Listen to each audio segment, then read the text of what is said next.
നമുക്കിന്നേ social മീഡിയയിൽ വൈറലായിക്കൊണ്ടിരിക്കുന്ന ഇഫ chicken ഉണ്ടാക്കിയാലോ? അപ്പോൾ 1 കിലോ ചിക്കൻ എടുത്തിട്ടുണ്ട്. അത് നല്ലതുപോലെ വിനാഗിരിയിലും ഉപ്പുവെള്ളത്തിലും മുക്കി വെച്ച് സോഫ്റ്റ് ആക്കി എടുത്തതാണ്. അതിലേക്ക് മസാലക്കൂട്ടിന് ആവശ്യമായിട്ടുള്ള മുളക് പൊടി, മഞ്ഞൾപ്പൊടി, ഗരം മസാല, കുരുമുളക് പൊടി, ഇഞ്ചി വെളുത്തുള്ളി പേസ്റ്റ്, പിന്നെ ഒരൽപ്പം തൈര്, പിന്നെ ആവശ്യത്തിന് ഉപ്പും കൂടി ചേർക്കുക. ഞാനിതിൽ വിനാഗിരിയിൽ മുക്കി വെച്ചതായതുകൊണ്ട് സെപ്പറേറ്റ് നാരങ്ങ നീര് ചേർത്തിട്ടില്ല. നാരങ്ങ നീര് ചേർക്കേണ്ടവർക്ക് കുറച്ച് ഒരു സ്പൂണിൻ്റെ അടുത്ത് നാരങ്ങ നീരും ചേർക്കാം. എന്നിട്ട് നല്ലതുപോലെ മിക്സ് ചെയ്തിട്ട് നമുക്കൊരു ഓവർനൈറ്റ് ഫ്രിഡ്ജിൽ വെച്ചാൽ അത്രയും നല്ലത്. 1 മണിക്കൂറെങ്കിലും എന്തായാലും വെക്കണം.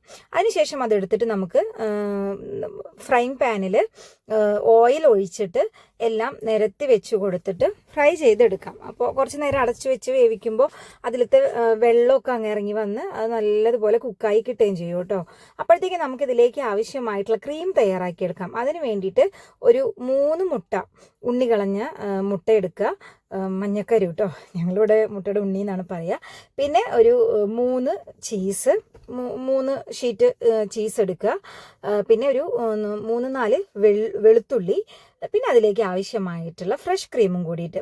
അപ്പോൾ ഒരു ബോട്ടിൽ ക്രീമിൻ്റെ ഒരു 1/4 ഭാഗം ഞാൻ ചേർത്ത് കൊടുത്തിട്ടുണ്ട്. പിന്നെ കുറച്ച് പാല് കൂടി ചേർത്ത് കഴിഞ്ഞാൽ ഇത് കുറച്ചുകൂടി ലൂസായിട്ട് കിട്ടും. ഞാൻ പാല് ചേർത്തിട്ടില്ല. അപ്പോൾ കുറച്ചുകൂടി ലൂസായി വേണ്ടവർക്ക് പാല് ചേർക്കാം. അപ്പോഴത്തേക്ക് നമ്മുടെ ചിക്കൻ ഇവിടെ നല്ലതുപോലെ ഫ്രൈ ആയിട്ട് വരുന്നുണ്ട്. പിന്നെ ചിക്കൻ വലിയ പീസായിട്ട് എടുക്കേണ്ടവർക്ക് അങ്ങനെയൊക്കെ എടുക്കാം കേട്ടോ. ഞാനിവിടെ മസാലയൊക്കെ നന്നായി പിടിക്കാൻ വേണ്ടിയിട്ടാണ് ചെറിയ ചെറിയ പീസുകളാക്കി എടുത്തത്. പിന്നെ എല്ലാവർക്കും കഴിക്കുമ്പോഴും എടുക്കാൻ സൗകര്യത്തിനും കൂടിയിട്ടാണ് ചെറിയ പീസാക്കി എടുത്തത്.